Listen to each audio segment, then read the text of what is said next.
What's up, everybody? This is Rob from LearnBridge.nyc, and here are our results from our most recent online bridge tournament. This was the tournament we held on Friday, June 9th and Saturday, June 10th. If you want to get in on next week's, make sure to sign up by 4 p.m. on Thursday, and we will get you into the tournament, and you'll have your chance to play against all these great players. This was a almost full Romanian sweep this week. I actually ruined the Romanian party at the top of this list. Max Rotaru was number one with 76.68%. I ended up number two with just under 75.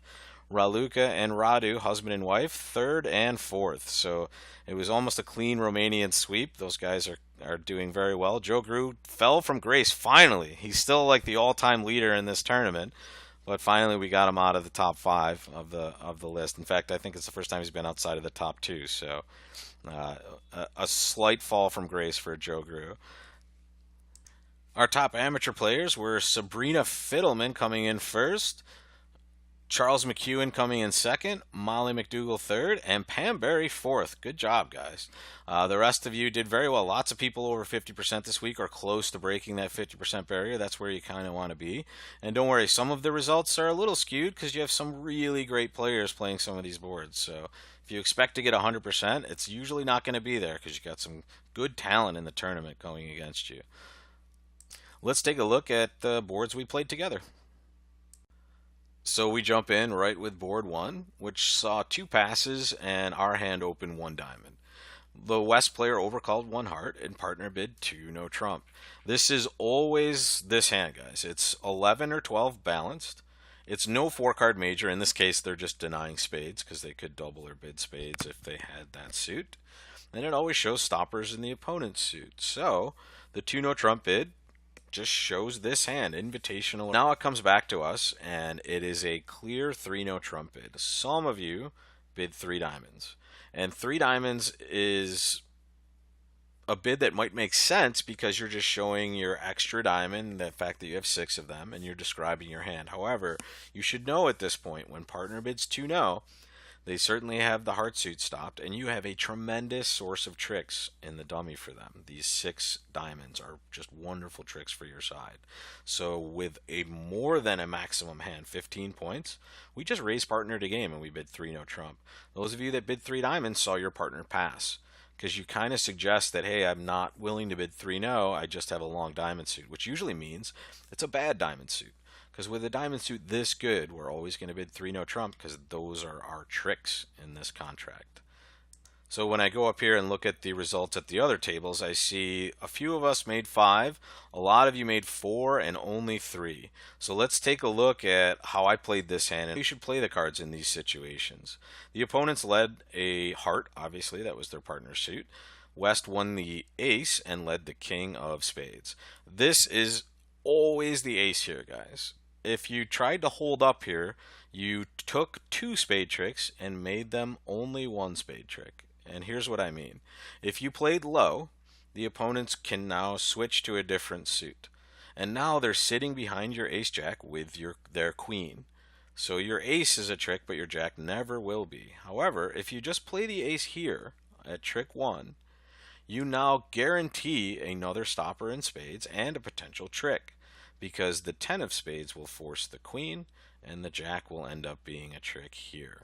So now you've just created another stopper in the spade suit, and here's where a lot of you did something that I'm very proud of, but it was the wrong thing on this board. What I always tell you, and you've heard me drone on like a skipping record, when you have the number of tricks to make your contract, it's usually right to take those tricks.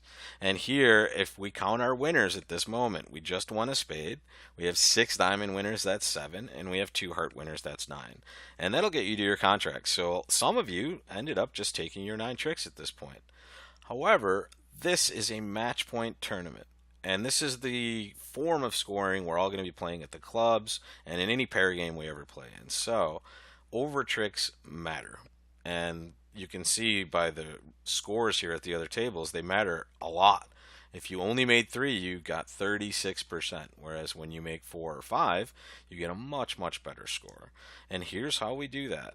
After the lead to the heart and back to our ace of spades, we do not play our diamonds yet, and we'll get back to why that is. But here we can see if we play a club, we can set up some extra tricks for our side before we start running diamonds. So here's where I played a low club and it went 10 jack ace.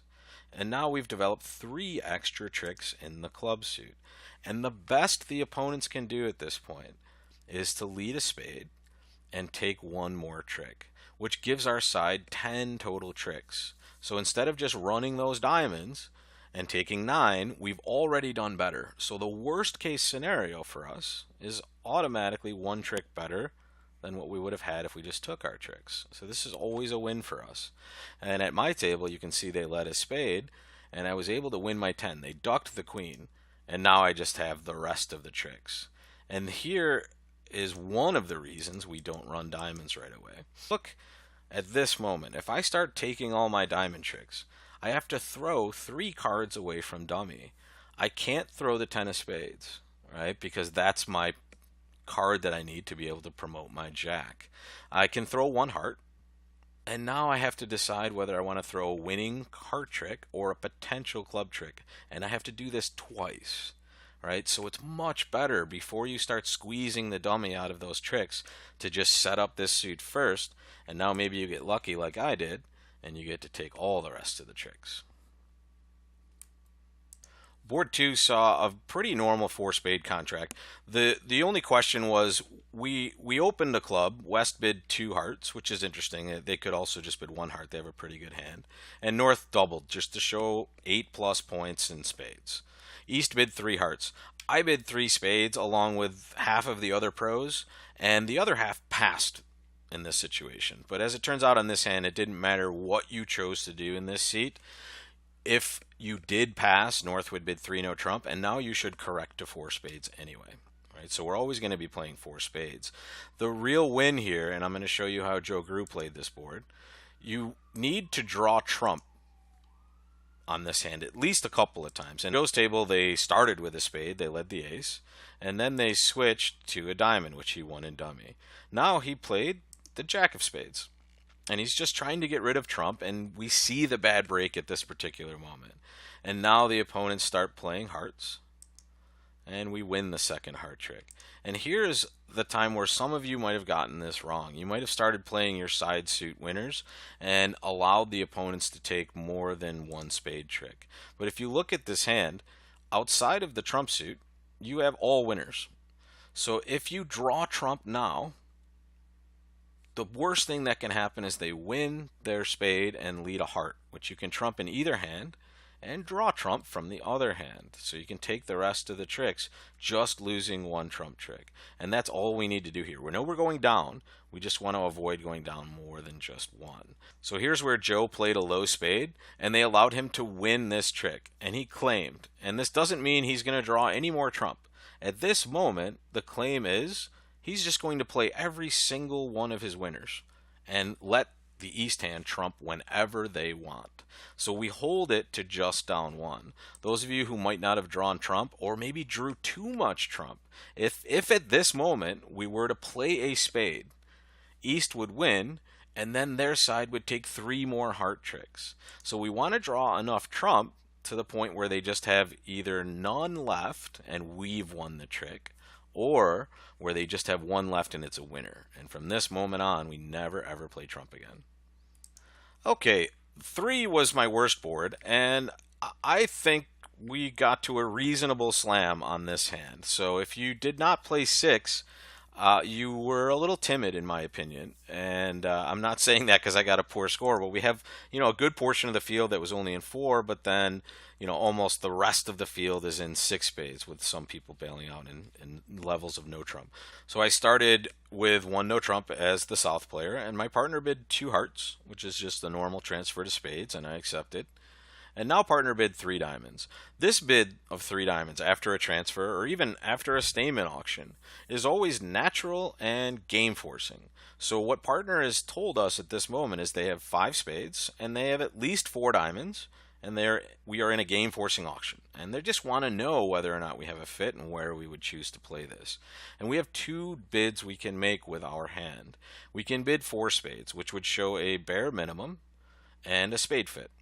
or we can bid 3 spades, which should show some extra values. And that's because that 3 diamond bid was game forcing. So I'm not risking bailing out at the 3 level by bidding 3 spades. I'm actually saying I have some extra stuff.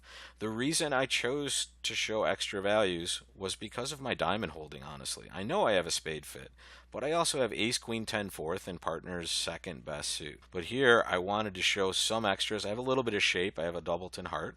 So I want to give my partner a little bit of an urging, and that's all it took. When I bid 3 spades, partner just key carded by bidding 4 no trump. I now showed 2 key cards with the queen of spades, and partner just bid a slam. And the reason you go down and slam is a bad trump break. You have jack fourth of spades to your right, so you're never going to make 6 spades, but I mean, you could if you could see all four hands for sure. You could finesse spades once, but this is a slam that, I think every pro but one was in, and it's because we chose to show a little bit extra on this hand. So don't run off and bid 4 spades until you decide whether you have extras or not. Because honestly, if you look at these hands without any information from your opponents, you would expect to play slam, right? It looks like you have one loser, the ace of clubs, and you're just relying on some reasonable spade break or a short jack of spades to be able to make 6 on this hand. Stopped in 4, you did really well, but I think you were a little bit timid on this hand. Or maybe we just didn't realize the difference between 3 spades and 4 spades, and that's what it is. So board 4, I made kind of an aggressive and bad bid that ended up working out well for me, but I want to show you what all the other pros did. They made a much better bid on this hand, and we're rewarded with a reasonable score. So I want to show you the rationale behind this auction. It started with 3 passes, and it was our choice to bid. In this seat, when we're in the 4th seat, we use the rule of 15 to decide whether or not to open our hand. And it's as simple as this, guys. We count our high card points, which we can see is 11, not the best. We add to that the number of spades in our hand, which is 4. If the number we come up with when we add those two together is 15 or higher, we should always open the bidding. If it's below 15, we should always pass. So just going strictly by that rule, you would always open this hand, and it's a clear-cut one-heart opening bid. But now when partner bids 2 diamonds, we know it's natural, showing diamonds, and we know it can't be more than 11 points, right? Or they would have opened the bidding. So you see what Joe and all the other pros that were playing, except for yours truly, who was kind of dumb, passed 2 diamonds, right? Because they know they're usually buying a 5-card diamond suit. Their hand is very bad, very on the minimum side, and so at this point, it's okay to pass. We have a bad hand, and now we're buying it for a relatively low level. And if the opponent's balanced and finds some sort of spade fit, we're kind of happy with this hand. So we're okay to let that happen. But here we're just staying as low as we possibly can. I bid 2 no trump, which was a big overbid on my part, considering what I do know on this auction.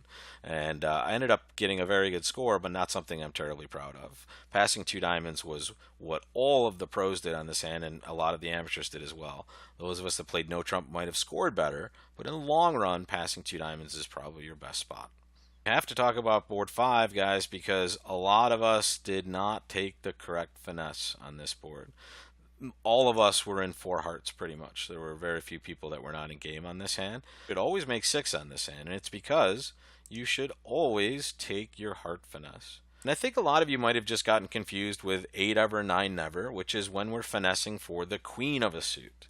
When we're finessing for the king of a suit, even when we have 10 cards, we just always finesse for the king. It's a totally different scenario. So on this hand, after you get to the north hand, you just plunk down the queen of hearts, and you claim your 12 tricks. You have the rest of the tricks on this hand. You can trump a diamond, and you have all the black suit winners as well. So this was only about this play. If you took the finesse, you should make 12 tricks. If you did not take the finesse, you did not do as well. And we see a lot of people that didn't take a finesse on this board. So when we're finessing for the king, guys, we just always finesse, right? Even with 10, we just finesse every time. And 50% of the time it's going to win, and 50% of the time it's going to lose. It is not correct mathematically to play for a singleton king. So we just always finesse with 10. And if you did that, you got 88% almost. And if you did not, you did at best 54%. So you see the difference in these match point tournaments. It's very important that you get the correct number of tricks if they're available. Board six was a relatively boring hand. We opened a heart and it went pass, pass, pass, and pretty much everybody was in the same contract. If you want a little look at how you might play this hand a little better, if you had a trick or two below, just take a look at how we played, those of us who made two, and some people even made three on this hand. Board seven could have been an equally boring hand because more than half the field passed it out. And it's a gamble on whether or not to bid with a hand like this. And I'll tell you why I bid. I was the dealer and I had 11 points. And I know because these are best hand tournaments. And what that means is you have the best hand at the table. So if I have the best hand at the table and I have 11, my partner probably has to have some values because the opponents can't have any more than 11. And that's why I chose to open it. It's a hand where I would consider opening at the club, but never in first seat, and it's because my two doubletons are queen small, right? If those 4 points are in my black suits, I would always open this hand because now I have a nice two suited hand with all of my cards working. Uh, in first seat, I would never open this. In third seat, I would frequently open it for sure. But in this particular tournament, the fact that you know you have the best hand means that partner is likely to have some stuff as well. It's a gamble, obviously. Passing is not unreasonable. Joe Grew passed this hand, so you know it's not wrong if you did that. But I just had this on my mind when I open one club, and I get very lucky to find a nice spade fit, and we go plus. And that's the only weird thing about this board. If you opened, you did way better, obviously, than the people that passed it out because you went plus. You got a plus score. The people that passed it out got +0 essentially. So if you bid and you stayed at the 3 level, you made 9 tricks and you got the best possible score. However, if you flip flop this and we get to 3 spades and it just goes down one, now we get the worst score and the people that pass it out get the best score. So we're a little lucky when we open this hand. And again, weird circumstance in some of these tournaments. In reality, if you pass this, you made the better bid if you're playing in just a normal duplicate game without any information. And finally, board 8 was a play problem. All of us were in the same contract, or almost all of us. We're all playing two hearts. The auction started with us opening one club. Our partner bid one heart, and we raised to two, and they passed. The opening lead was a diamond. And a lot of you played the queen here, which is fine. And honestly, on this hand, it doesn't matter really what you do as far as the diamond suit is concerned. However, you really don't know where the jack is when they lead a low diamond. And this is a nice free finesse. If we play low from the dummy, we're either going to see the jack and be able to take our king, and now our 10 will be good, or they're going to play low and we're going to get to win our 10. So now we take 3 sure diamond tricks and turn it into 4 just by playing low. So when you play low, you're actually allowed to win it with the 6. Nice. And now you have the same 4 tricks that you knew you were going to start with on this lead. Here's where you draw trump. So you take your finesse and it loses. Again, this is finessing for the king, guys, so we always finesse for it, no matter what. 9, 10, like we saw before, we're always taking that finesse. They returned a club to our king, and now we get to draw one more round of trump with the ace, and we see that they're splitting evenly. Here's where a lot of you might have gone wrong. This is a moment where we can get rid of some losers if we can find a good way back to our partner's hand. And we can't risk playing the queen of diamonds and overtaking it with the ace because that 10 isn't good yet. But here's how we do it. We play the queen and we play low. And now we use the trump suit as an entry back to the north hand. And this is a weird spot. We know all the trump is gone, so we're not drawing trump, right? I'm not doing this to draw trump unless I miscounted, right? I'm doing this to find a way back to my hand. And this is the only time where you want to play trump after they're all gone, when you need it as an entry. And now I get to play the ace and the king of diamonds, throwing away my losing clubs. And then I just tried to play a spade to the king, and it lost. And now I just have the rest of the tricks except for one spade loser. So I get to lose that spade, and now I just have 2 trumps left. So the key thing here is getting the most bang for your buck, right? You want to be able to pitch 2 cards from dummy, not just one. Okay, so we play that queen of diamonds, and then we get back to our hand with that nice little trump card, and I get to pitch my 2 losers away with the ace king of diamonds. All right, guys, thanks a lot for participating this week. We'll see you again in this Friday's tournament. Don't forget, guys, sign up time before 4 p.m. on Thursday. If you can get it in before then, you're guaranteed a spot in the tournament. If you go a little later, I can usually get you in, but it's a little bit tougher because we need to have everybody signed up and ready before the tournament starts. So if you can try to make that deadline, we'll see you this Friday and Saturday for our weekly tournament. Take care, guys.